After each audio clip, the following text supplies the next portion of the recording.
Well, it was just 4 days ago that the U.S. Supreme Court made same-sex marriage legal. Churches, however, don't have to abide by that law. But there is a congregation in Mount Auburn that is jumping at the chance to perform same-sex marriages. Local 12's Anjanette Levy has the story.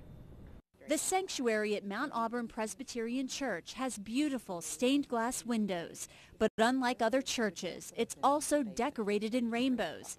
Even the communion table is covered in ribbons. I feel like I'm on holy ground. It's a very, for folks here, it's been such a meaningful and celebratory time. Interim Minister Barb Tesoriero says this congregation has been on the front lines of the fight for marriage equality for 30 years. It's been ahead of its time, I think, and radically inclusive, and a very gracious and compassionate community of faith that welcomes all. More than 10 years ago, the church's minister, Stephen Van Kyken, performed same-sex marriages with his congregation's blessing.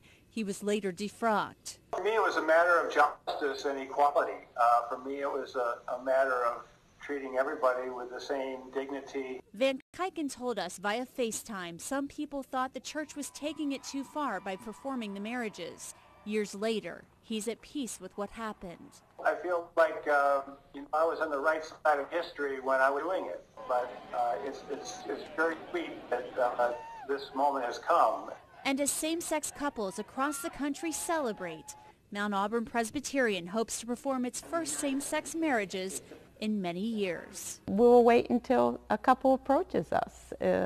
Usually in the Presbyterian Church, a couple approaches a minister to say they want to be married, and then the session agrees to that. So we're waiting for that first opportunity.